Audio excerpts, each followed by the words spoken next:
안녕하십니까. 통일가 19 성략 사도행전 자랑스러운 선배님들의 철로역정.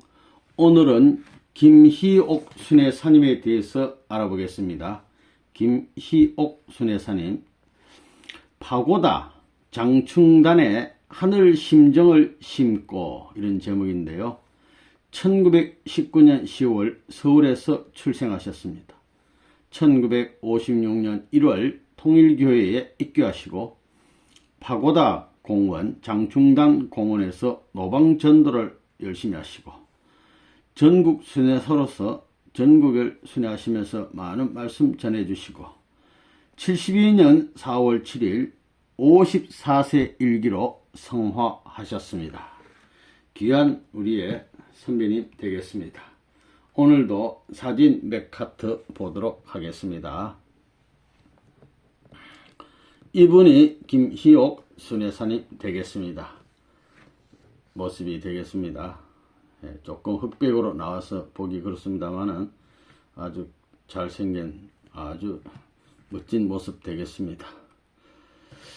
이 사진은 1950년대에 우리의 믿음의 어머니들이 여기 딱 모여 계십니다. 여기 한 분들 딱 계시는데 여기 김희옥 우리 순회사님이 있습니다. 찾아보시기 바라고요. 여기 귀한 분들 다 계시네요. 요것은 재미나게 우리 김희옥 우리 순회사님께서 살아생전에 1963년도 되겠습니다. 김영희 회장님께 편지 쓴 것이 있어요. 그래서 한번 읽어보도록 하겠습니다.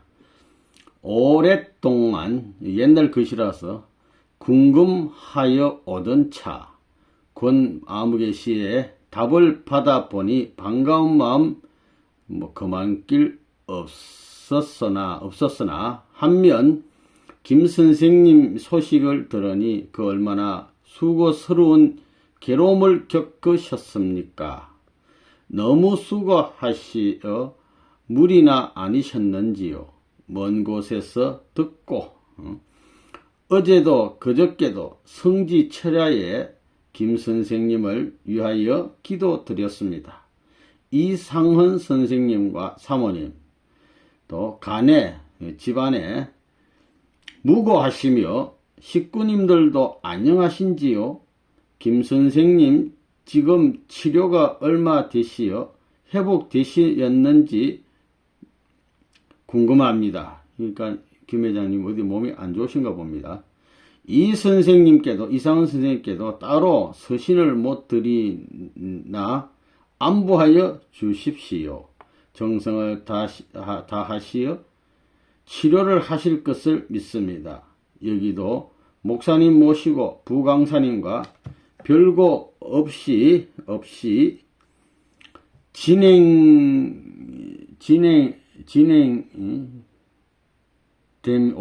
진행되고 있다는 얘기죠.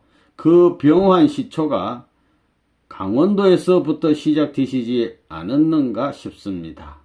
너무 무리하신이 아니신가 합니다. 그러나 속히 회복되시기만 하늘 앞에 빌며 속히 치료 되실 줄 믿습니다. 45명의 건강들 하시어 일할 터인데요. 김 선생님의 회복 먼 곳에서 기도로 빌 뿐입니다. 개나리 우표 꽃다발을 보내드리오니 건강의 꽃이 되시어 재밌게 썼어요. 기뻐하시옵소서. 건강하심을 빌면서 안녕하십시오. 배울 때까지. 65년 말씀 편지네요. 3월 19일 어디에서 김희옥 딱 해서 우리 권사님 순회사님 아주 잡힐 편지가 있었습니다. 이분이 바로 김희옥 우리 순회사님 되겠습니다. 강현실 순회사님.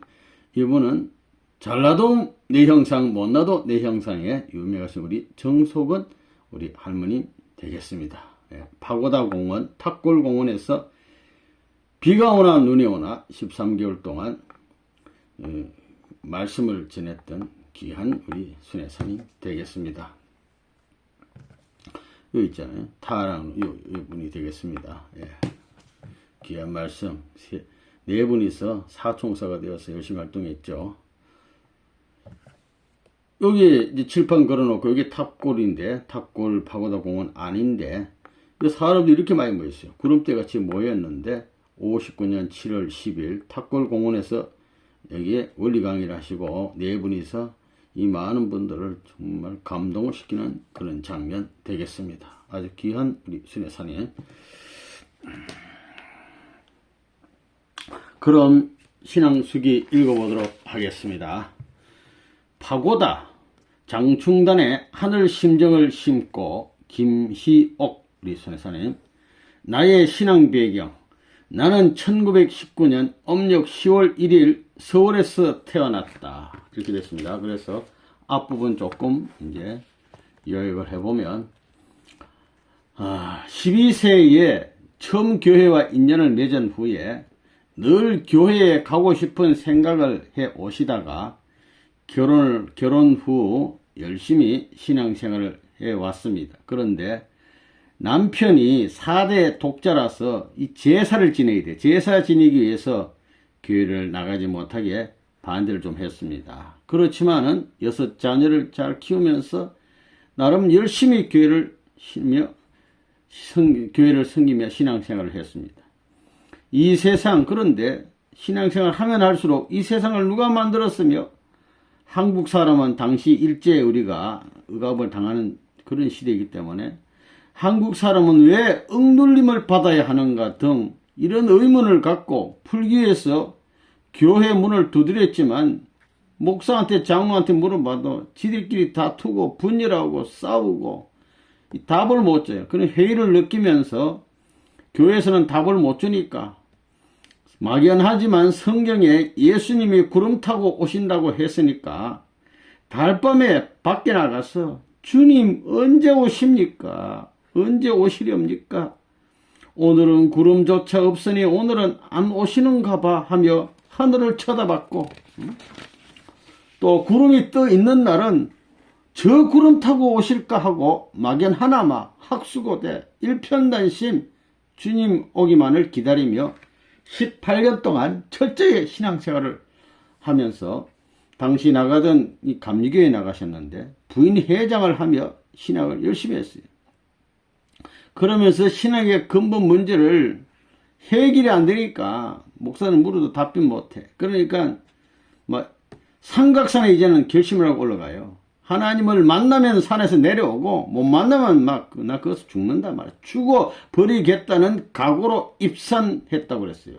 그러니까 진짜 사생 결단 이제 하나님 만나서 문제 해결하든지 아니면 난 죽든지. 그때가 언제냐? 삼각산에 올라갈 때가 1955년 이때가 한 35, 6세 될 때인데 음력 12월 달 너무나 메습고 추운 겨울에 그대로 옮기다가 적은 거죠. 추운 겨울에 올라가셨어요. 겨울에 올라갔어요. 그래서 기도 정성을 드리다가 드디어 하나님을 만나서 산에서 계시도 받고 몽시도 보고 환상도 받고 받았으니까 내려와야 되지. 12일 만에 귀가합니다. 이제 하산하셨어요. 못 받으면 못 내려오는데. 뿐만 아니라 방언의 은사도 받아가지고 방언도 막 하고 이래요. 계시가 무슨 계시가 내렸느냐 하면 보아라 장차 너의 사명이 크니까 앞으로 누구를 만나도 두려워하지 말고 나가서 외쳐라 이거야. 주님을 외쳐라 이거야. 그리고 환상을 보여주는데 서울 도성을 바라보라고 해가지고 딱 바라보니까 서울을 바라보니까 서울이 새빨갛게 불이 붙었어요. 새빨갛게 불바다로 변했는데 모세가 시내산에서 하나님이 나타날 때 불길은 일어나도 가시떨기나무가 타지 않은 것처럼 장안이 그렇게 불에 타올라도 집 한 채 타지 않는 것이었다. 서울이 전체가 불바다가 돼 집은 안 타. 이런 환상을 봤단 말이에요. 모세가 시내산에서 본 환상을 본 거예요. 그런 은사를 받고 내려왔다. 또 신유의 은사를 받아가지고 당시 우리가 누구에게나 기도를 하면 병이 낫곤 했다고 그랬습니다. 그래서 환자가 있는 집을 병이 나니까 막 찾아다녀. 아픈 집에 찾아가서 기도해주고 병 낫히려고. 이렇게 이제 열심히 불 받아가지고 정말 참 환자를 찾아내면서 기도하던 이런 때에 어떻게 됐냐면 드디어 통일교의 문을 두드리게 됐습니다. 그런 찰나에 어느 날 청년 3명이 우리 집을 찾아왔다. 한 사람은 조카이고 다른 2분은 처음 보는 사람이었다. 그들이 나에게 우리가 누군지 기도해 보시오 하는 것이었다. 3사람이 오자마자 그런 말을 해요. 기도를 하자 방언이 나오며, 방언 은사 받았잖아요. 방언이 나오며 영적으로 행진나팔을 불고 불이 잔등에서부터 올라왔다. 우리 권사님, 순회사님 발등에서부터 말이야 불이 위로 막 몸으로 올라오는 거야. 이 3사람 만났는데 저 사람들은 하늘이 보낸 사람이다라는 음성이 들려왔어요. 기도를 해보니까 이들은 통일교에서 왔다고 자기 자신들을 소개했다. 이날이 대통령에 대한 몽시를 받은 3일째이다. 그런데 그 전날 사탄이 미리 알고 통일교에 대한 헛소문을 나에게 말하는 것이었다. 어떤 사람이 나에게 아니 말세가 되니 별놈의 교회가 다 나와요 하면서 통일교에 가면 전부 나체로 춤을 추는데 거기에는 대학생만 가지 늙은이는 못 간대요 하는 것이었다. 그러나 나는 그가 하는 말이 귀에 잘 들리지 않고 나의 미친 병만 고치면 하는 생각만 하고 있었다. 하도 자기를 세상 사람들이 미쳤다 그러니까 다음날 그 젊은 대학생에게 다음날 또 만났어. 통일교회가 못하는데요 하니 그들은 예수 믿다가 미친 병을 고치는 교회입니다 하는 것이었다. 또 그들은 통일교회는 알곡을 거두는 교회라고 말하였다. 목사님이 나에게 마귀에게 씌였다고 하였고 남편이 미쳤다고 하는 교회 너무 열심히 다니니까 미쳤다고 하는 이야기를 듣고 있었기 때문에 나는 나 자신의 병을 고치는 것이 급선무였다. 그 대학생 3명이 금식 기도를 해가면서 정성을 들인 기반 위에서 나를 찾게 되었다고 말하는 것이었다. 그분 가운데 한 분인 홍종복 씨가 나를 전도했는데 그분이 홍제동으로 가라는 계시를 받고 나를 찾아온 것이다. 당시에 그분이 기도하면 불의 도가니에 들어있는 듯하였고 모두 껑충껑충 뛰어오르는 역사를 하곤 했다. 대단한 역사가 났습니다. 이분이 기도하니까. 나는 삼각산에서 기도하던 3분과 자식 셋 모두 7명이 통일교회를 찾았다. 모두 영통을 하던 사람이다. 그때 전기장치 한다고 그랬으니까 겁이 나가지고 전기장치를 해서 엉덩이가 달라붙는다고 해서 자식들에게 너희가 강의실 밖에 있다가 엄마가 달라붙으면 나가서 떠들어라 말이야. 이런 일이 일어났다고 세상에 알리라 해놓고 성전 안쪽으로 너무 들어갔다가 나오기 힘들 것 같아 문 쪽에서 앉아가지고 이제 강의를 들었다. 강의를 들으면서도 달라붙을까봐 엉덩이 밑을 손을 넣어보면서 전기장치를 어디에 했을까 살피는 것이었다. 소문이 무서워요. 또 나체로 춤을 춘다고 들었기 때문에 다리를 절면서 강의하시는 유효원 선생께서 어떻게 춤을 출까 상상해 보기도 했다. 이런 생각을 하며 강의가 귀에 하나도 들리지 않고 그런 의심을 안 하면 강의가 잘 들리는 것이었다. 내가 의심을 품고 강사의 열정적인 강의에 의심을 풀고 강사의 열정적인 강의에 귀를 기울이게 되자 많은 감명이 왔다. 특히 창조원리와 타락론 후편 강의를 심각하게 들었으며 이 원리 말씀을 가지고 선교사가 미국에 건너가 열심히 전도활동을 한다는 말씀을 듣고 정신이 번쩍 차려지는 것이었다. 이렇게 말씀이 훌륭하기 때문에 사람들이 질투를 했구나 하는 생각이 들면서 또 한 번 이웃 사촌이 땅을 사면 배가 아프다는 한국인의 근성을 실감할 수 있었다. 나는 전에 미국에서 온 선교사에게서 한국의 재림 주님이 오신다. 육신을 쓰고 오셔서 새 말씀을 하신다. 그 말씀을 가지고 한국 사람이 선교사로 외국에 나가게 된다. 만일 한국에서 새 말씀이 나와서 외국의 선교사가 나갔다 하면 재림 주님이 오신 줄 알아라고 하는 이야기를 들은 적이 있었다. 이 사람은 몽시에 한국, 일본, 미국의 국기가 하늘에서 휘날리는 것을 보았고 계시를 받아 해방이 될 날을 미리 알고 있던 분이다. 아주 귀한 분한테 이런 말씀을 들은 적이 있어요.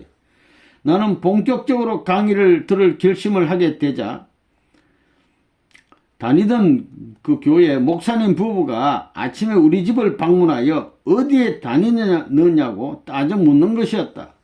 내가 통일교에 나간다고 하자 목사님은 소문대로라고 이야기하면서 나가서는 안 된다고 말리는 것이었다. 또 사탄이가 꼭 침범해요.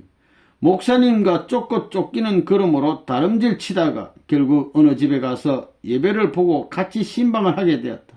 아니 목사가 막 안 놔주고 따라붙여. 목사님이 통일교에 대한 비방 설교를 하고 같이 갔다 온 6명 모두 나쁜 이야기를 하는 것을 듣고 나 또한 동조하고 말았다. 이 목사한테 설득당해가지고 원리 강의 들었던 사람들이 그 목사한테 다 넘어가 버렸어. 그러니까 이 순회사님도 자기도 막 그런가 보다 하고 동조를 했단 말이야. 그런데 내가 통일교회가 이단 같았다는 말을 한 그날 몽시에 검정구름이 북으로 밀려가는 가운데 큰 해가 땅에서 떠오르고 나는 오 주여 어서 오소서 땅에 태양이 떴으니 재림 주님은 땅에서 오셨도다. 주님이 어서 오소서 하고 소리 지르면서 방 안으로 들어가다가 엎드려지면서 잠에서 깨어난 것이다. 그런 꿈을 꿨어요. 결국 나는 11월 12일 그럭저럭 보내고 정월 차로를 맡게 됐다. 그 강의 듣고 곧장 참 우리 식구가 되어서 열심히 활동해야 되는데 이 목사 때문에 11월 10일 2달을 또 그냥 또 의심하면서 그냥 보내게 됐어. 그런 나에게 영적인 역사가 일어난 것이다. 내가 홍제동에서 5달 동안 미쳤다는 소리를 들어야만 생명을 유지한다는 음성이 들려왔다. 하나님께 방금 일어난 역사가 성신에 의한 역사가 아닌가 아니면 사탄에 의한 역사인가 하는 것을 알아보기 위해 기도를 드렸는데 음성이 들리기를 지금이라도 너는 통일교회로 가라. 그렇지 않으면 화를 면치 못한다는 것이었다. 그러면서 유 협회장님께서 강의하는 장면이 환상 가운데 나타나는 것이었다. 나는 통일교회에 다시 가겠다고 하나님께 약속했다. 목사 때문에 주춤했는데 이제 진짜 가는 거예요. 정월 초 나은 날 그러니까 1월 4일 기도 가운데 아브라함이 갈대아 우르를 떠난 것처럼 길을 떠나라는 음성이 들려왔다. 쉬운 건 아니죠. 나는 아기를 안고 음성대로 내가 다니던 교회 뒷자리에 가서 이제 마지막 딱 한번 보는 거죠. 앉았다가 조용히 일어나서 길을 떠났다. 이제 교회는 이제 끊고 통일교회로. 나는 하나님의 인도에 따라 눈을 맞으며 이 밤중인데 밤에 눈이 내려요. 겨울이니까. 눈을 맞으며 길을 걸었다. 통행 금지가 해제되지 않았기 때문에 차가 지나가면 골목 으슥한 곳에 몸을 피했다. 차가 지나가자 사랑하는 내 딸아 행장을 갖추고 떠나라 하는 것이었다. 어느 곳에서는 대낮처럼 환하게 비춰주시고 컴컴한 밤인데 막 영적으로 빛을 비춰줘. 어느 곳에서는 아기 예수를 안고 길을 떠난 마리아의 심정을 채울하라는 음성도 들려왔다. 통일교회 문 앞에 다다랐을 때 도저히 들어가고 싶은 마음이 일어나지 않는 것이었다. 그러나 밤새껏 고생한 것을 생각해서 교회에 들어가니 김재근 할머니 등 몇 분이 계셨다. 협회장님께 계시받고 온 내용들을 말씀드리니 처음 며칠간은 나가라는 반대의 계시가 내리지만 나가면 안 됩니다 하는 것이었다.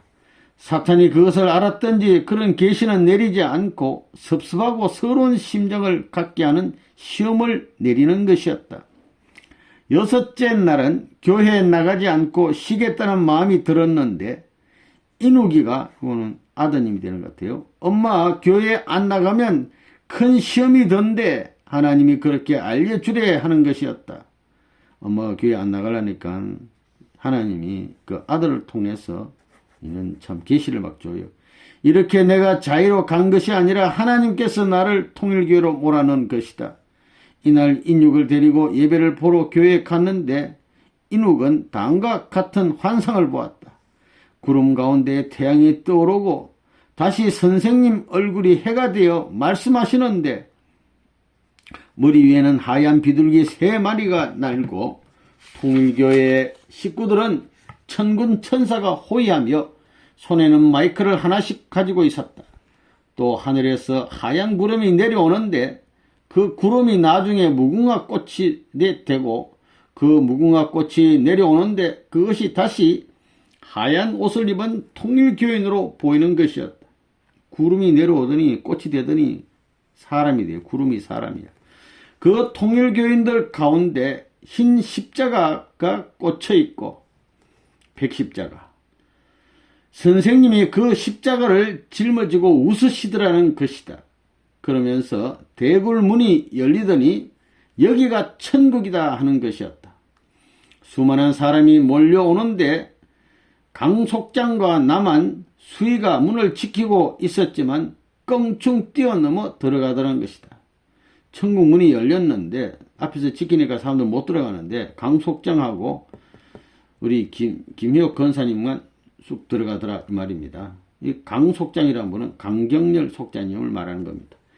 인욱이가 이런 내용의 영적인 증거를 받았고 자부한 며느리, 내가 전도한 사람이 또한 선생님의 사명에 대한 증거를 받았다. 이 모든 것이 당시의 영적인 분위기 때문이기도 하지만 나에게 영적인 훈련을 시키기 위한 하나님의 도움인 것 같다. 이렇게 하여 나는 40일 동안 영계 수련을 무사히 마친 것이다. 먹을 것, 길을 걷는 것, 세상 보는 것 모두 성별된 생활 가운데 행하려고 노력했으며 하나님이 또한 채찍으로 나를 이런 길로 모르셨다. 남편 또한 본부에 와서 마케이브 목사가 간증하는 것을 들어서 감동을 받았지만 목사님 주위의 눈초리 때문에 나까지 통일교회에 나가는 것을 말렸다. 그러나 계속 교회를 가게 되었고 쫓겨나오다시피 하여 집을 나와 전도 생활을 시작한 것이다. 이때부터 이제 본격적으로 전도 활동을 하는 겁니다. 남편은 복귀가 잘 안 된 것 같아요. 무조건 파주 일산으로 가서 이제 개척하는 겁니다. 다시 60리길을 걸어 외갓집에 갔다가 능고개를 갔다. 내가 알고 있는 전도하는 부인 집에 가니 아주 반갑게 맞이하면서 장로 집사 10여 명을 모아놓고 예배를 보자는 것이었다. 그날 불의 역사가 일어나 은혜를 받고 능곡에서 2km 정도 떨어진 가수원에서 강 속장의 주관하에 25명이 모여서 예배를 보았다. 나는 거기서 그 가족조차 들어오지 않는 방에서 혼자 폐병에 걸려 죽은 사람을 염을하고 장사를 치러 주었는데 그 집 주인이 기도를 통해 증거받고 50여리를 걸어서 본무교회에 예배를 보러 오게 되었다. 시체 장례를 치러주니까 은혜 받아가지고 전도를 했다.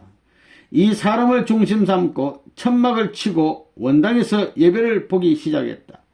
그런데 하루는 비바람이 몰아쳐 천막이 찢어지고 기둥이 날아가 버렸으나 그 자리에 조그맣게 다시 치고 밤새워 기도했다. 지금도 그때를 잊을 수가 없다. 나는 남의 밭을 메어주고 일을 거두어 주면서 40일간 전도 생활을 계속했다. 또 틀을 얻어서 흙을 저 날라 벽돌을 찍어서 담을 쌓은 뒤에 천막을 쳐서 사람을 모아놓고 밤 12시가 넘도록 강의를 했다.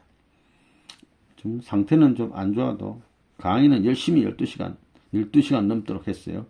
그러면서 석가래를 모으고 남의 집 일을 해주고 짚을 얻어서 이영을 이어 지붕을 덮었다. 이곳에서 3일간 부흥회를 하게 되자 기성교인들이 몰려와서 건물을 부수는 등 핍박을 하기 시작했다. 이 부흥회에서 20년 동안 병으로 고생하던 분이 낫는 등 불의 역사가 일어나기도 했다. 환경이 문제가 아니야. 정성의 문제가 돼. 이분은 20년 전에 꿈에서 선비가 나타나 병난 사람이 때가 되면 너를 찾을 테니 아무 염려 말고 기다리라 하는 말씀을 해 주었다는 것이다. 본부에 나와 예배를 볼 때 꿈속에서 보았던 선비가 선생님이었다는 것을 알게 되었던 것이다. 어떤 사람이 병으로 20년간 고생을 했는데 20년 꿈에 20년 전에 어떤 선비가 나타나서 이제 아무 말 염려 말고 기다리라고 그랬는데 그게 아버님이었다. 여기 아버님 이런 분이에요. 검천에 또 전도를 나가게 되었다. 정일순 씨 집에서 전도를 시작했다. 기성교회에서 우리를 너무나 반대해서 20여 명의 환자가 있는 요양원을 중심 삼고 이월성 장로님과 예배를 보며 그들을 돌보았다. 이 사람들을 위해서 기도를 한 지 3일 만에 영적인 역사가 일어나고 환자들이 낫기 시작했다. 기도하면 환자가 막 나요. 이 사람들 가운데 반 이상이 완치되게 됐다. 나는 또 본부의 명령에 의해 군산을 가게 됐다. 이곳에서는 많은 식구가 나왔었으나 실현기에 봉착해서 미친 사람이 나오는 등 사탄의 역사가 있었고 교회가 망하다시피 한 때 내가 파견된 것이다. 여기서 정성을 쌓으면서 영적인 기반을 닦은 후에 다시 서울로 올라와서 파고다 공원에서 노천 집회 등 전도를 시작했다. 파고다 공원하면 당시에는 제2의 국회니 민주의 광장이니 하며 광장이라 하고 불릴 만큼 별의별 사람들이 몰려와서 세상 돌아가는 이야기를 늘어놓고 또 어깨를 겨누어 보는 곳이다. 이곳에서 계속 전단지를 뿌리고 말씀을 전한다는 것은 그야말로 적진지에 뛰어들어가 싸움을 거는 거나 마찬가지였다. 이곳에서 강연실, 정석원, 장덕희 씨와 함께 전도를 시작했다. 김희옥 권사님까지 4인방, 4총사. 우리는 새벽에 공원에 나와 사탄을 몰아내는 심정으로 청소부터 시작한 것이다. 사람들이 많이 오면 노래를 불러 사람들을 모은 뒤에 강의를 시작하는 것이다. 그러나 처음에는 우리가 강의하는 곳에 깡패들이 와서 회방을 놓고 희롱을 하는 것이었다. 우리가 청소를 하고 그들에게 눌리지 않고 진정으로 대해주자 나중에는 우리를 이해하고 울타리가 되어주기도 했다. 이곳에서 자리를 잡고 전도를 계속하다가 장충단 공원으로 옮겨 똑같은 일을 반복하기도 했다. 나의 하루는 전도생활 그것뿐이었다. 누구를 만나도 어느 곳에 가더라도 말씀을 전하야겠다는 심정뿐이었다. 어린 자식들까지도 결국에는 고아원에 보내놓고 개척 생활을 계속했지만 이것조차도 하나님의 6천년의 한을 풀 수 있는 조건이 되지 못함을 알고 어린 아이들 5명을 인천 충현 영화원에 보내고 난 뒤에 착잡하게 하루를 보내게 됐다. 다음날 데리러 오겠다는 거짓말 약속을 한 것이다. 애들한테 거짓말하고 보냈어요. 그러나 다음날 큰애가 동생들을 데리고 서울로 올라온 것이다. 이번에는 큰아이는 집에 있게 하고 2곳에 갈라서 보냈다. 다시는 돌아올 수 없게 하기 위해서였다. 자식들과 떨어져 사는 엄마의 심정을 이들에게 표현할 수 없어서 혼자 눈물을 흘린 적도 한두 번이 아니었다. 이 자식을 띠놓고 전도했다. 거기다가 남편이 첩을 얻어서 살고 있는 터라 자식을 정성껏 돌봐주지 못하고 마음껏 사랑해보지 못해 늘 가슴이 아팠지만 이것을 통해 하나님의 사정을 체험할 수 있었던 것이다. 나는 불의를 보고 참지 못하는 성격을 가지고 있다. 내가 수년 동안 다니는 통일교회가 하나님의 이상을 실현시키고 지상천국을 건설하고자 하는 마지막 종교임을 확신하는 것이다. 세상 사람들이 이야기하는 것처럼 정기장치 하지 않았고 없는 교회도 아니며 벌거벗고 춤을 추는 교회도 아님을 확인했다. 그런데 남이 잘 되니까 배 아파서 남을 비방하고 몰아내려고 하는 불의를 보고 나는 참을 수가 없었다. 잡지에 우리 교회를 비난하는 신사훈 박사의 글이 자주 실리게 되자 유 협회장님께서 어떻게 하면 이것을 막아서 우리를 오해하는 사람이 더 이상 나오게 하지 않겠느냐 걱정하시는 것을 들은 적이 있었다. 나는 공개적인 질문을 통해 그가 잘못 알고 있음을 일깨워 주려고 했으며 그가 목회하는 섹삭 교회를 찾아가 반박을 하고 싸움을 하기도 했다. 잘했어요. 1961년 10월에 서울대 물리대 강당에서 이 양반이 이 교사 아닙니까? 있었던 강연에서 나는 의분을 견딜 수 없어 그와 정면 대결을 불사했다. 또 1964년 대구 부흥회 당시에는 통일교회를 비난하는 목사와 대결하여 몇 개월간 감옥 생활을 맛보기도 했다. 나는 협회 순회사로 봉직하면서 전국 어느 곳에나 나의 발걸음이 닿지 않는 곳이 없을 정도로 각 지방을 순회하며 말씀을 전했는데 특히 선생님께서 외국 순회를 떠나신 기간인 6개월 동안의 순회는 잊을 수 없다. 내가 가는 길마다 사탄과의 정면 대결이 있었고 폭포수 같은 울부짖음이 있었을지라도 그것은 하나님에 대한 사무친 심정의 표출이었고 가는 곳마다 만나는 사람마다 전도의 불꽃을 당긴 것도 뜻성사를 위한 스승의 일을 조금이라도 이루어 드리고자 함이었다. 아주